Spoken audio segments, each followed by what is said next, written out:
Good morning, people. This is the LUL Listen Up Larry show. Just want to briefly say good early morning. Early bird gets the worm, so that's why I'm up. I want to discuss a little bit about racism, oppression. I guess you can tie legislation, policing, things like that into the whole mix of the discussion.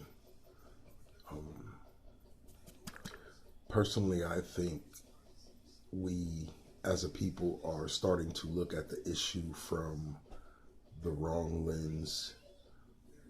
Sometimes we're not even looking at the issue, we're looking around the issue. And that's why we tend to not get the response that we're normally looking for from certain white people. Because a lot of times we're asking the wrong questions. We are attacking the symptoms instead of attacking the disease. And that's a learned trait. We have picked that up over time to do that. So basically what I want to say is that in order to effectively address this issue, we have to break it down to the basics, to the basic fundamental idea of life. And the simplest way to address it, or to answer the question of what is our purpose in life, first and foremost, our purpose in life is to live, is to thrive, is to have an existence. Because without that, nothing else really can follow, nothing else really matters. So we have to understand that life itself and existence itself is the underlying topic that should be discussed in our community, and when we have discussion and dialogue with certain white people. I believe in all white people, for all that matters, or people that classify themselves as white, Europeans, and basically that's any people that don't produce that pigment of the skin. That's the difference. I mean, you can say whatever you want. Yeah, the majority of the biology of the body, the human makeup, is the same, but it depends on how you look at majority and minority. Because quite frankly, the majority of the makeup of the human body is based off melanin. So just the pigmentation is just a small portion of the difference, but it differentiates of how much melanin you make. It's an indicator of how much you make. It indicates how much information you can retain from your ancestors, from the universe, from life, energy itself. It dictates a lot on how your body operates and how your body runs.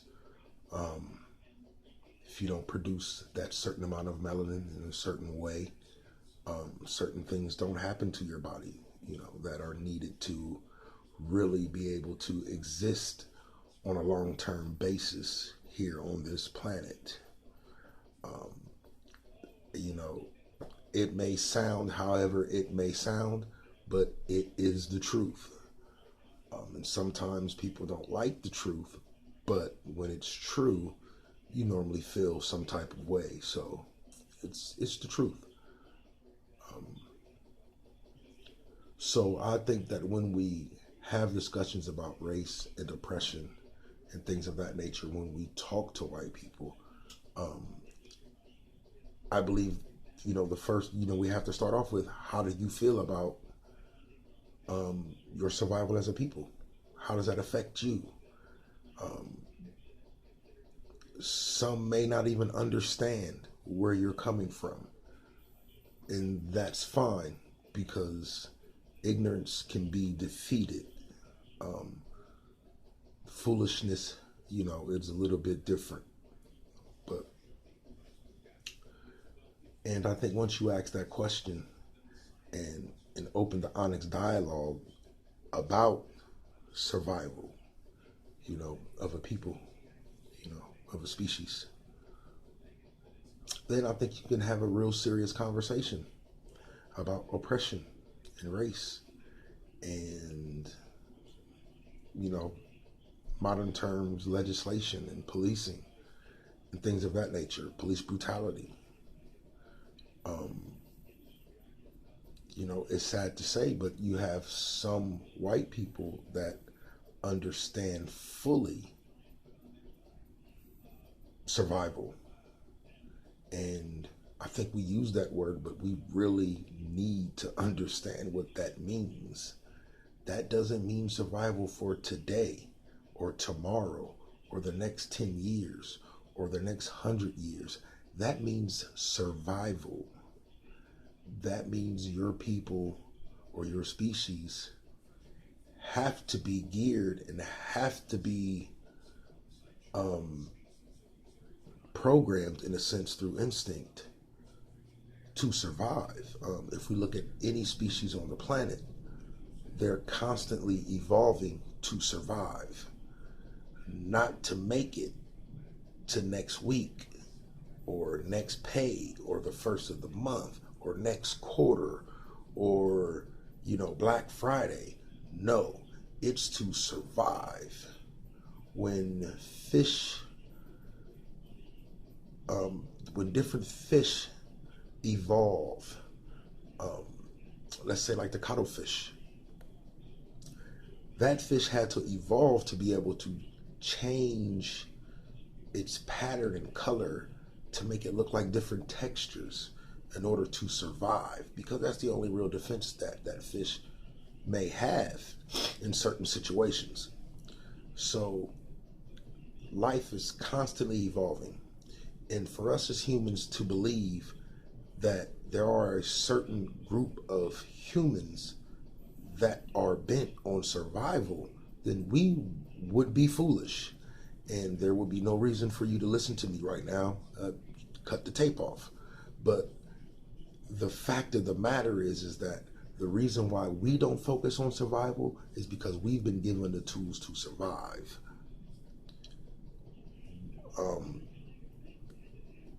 I don't know any better way to say it, but most white people weren't given the tools to survive. They have to make their tools to survive. They have to produce their tools to survive. And they do a good job at it. So it's nothing bad to be said about it. Everybody has a purpose. Whales can't breathe underwater. Whales don't live on land. Now, that's just basically how it goes. But the whales have adapted and evolved to be able to live underwater quite effectively. Quite effectively. So we have to understand that Europeans, people of white skin, Caucasians, whatever you want to label them, I'll just say white people because it's just how I'm going to say it.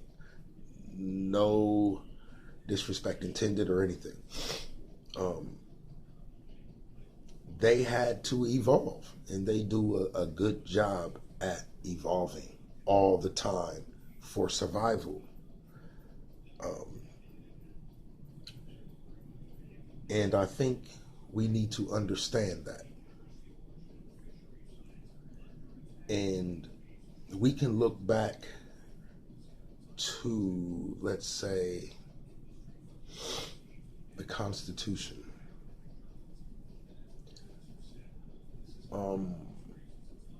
I think we should use our logic and common sense a little more sometimes.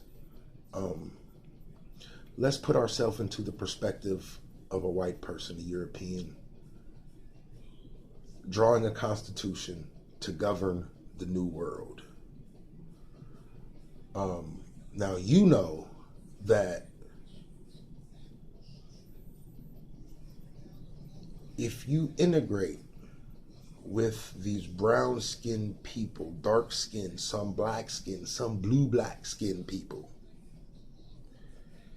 if you allow these people to integrate on a genetic level, in other words, what I'm saying, to have babies with your women,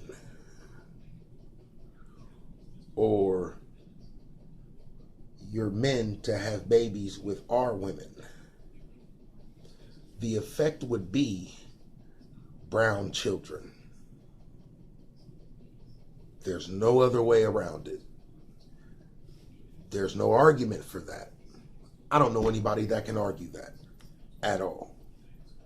So if you put your mind frame of a white person at that time and they know this, you have to assume that their goal could be to make sure that we don't become effective in survival. Anything extra other than what God gave us is not allowed. Excuse me. Turn the camera on a little bit. So when they write into the Constitution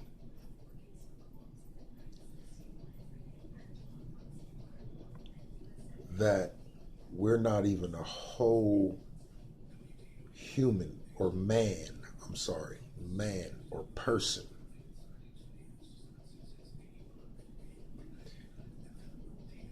a lot of people think that maybe they're saying, oh, we're not even human. We're only a part of a person. And they look at it as a derogatory type of, well, the language that they use was intended to be derogatory, but the thought process was none of that. I believe if you analyze the situation fully, it wouldn't be hard to come to this conclusion. See, they know that we are part human, part God. Yes, we are part human, part God, in a real way. And if you are a person lacking of that melanin pigment in your skin, which would indicate that you have a deficiency of melanin in your body, you understand the implications in what I'm telling you right now. And these people knew this. We're talking to people who studied the highest of African science through masonry and different organizations that was able to latch on to different ancient technologies and secrets. They know this. Any people that can survive on the planet 24 hours a day have to be godly, have to have some form of God in them. And the fact of melanin is that melanin is what make up the universe. The black matter, the darkness, the blackness, that's melanin. Carbon, that's what makes up this earth. This is what makes up every living thing here. This is the carbon. We're the only people that make a high abundance of it naturally. Sorry, I'm not trying to be whatever you think I'm trying to be, but it's honest. And these people knew this. So when they said we're only a percentage of a person, they were absolutely correct. And that's why their laws, through that very language, means that in order for them to survive, they have to at all cost. Listen to me. At all cost.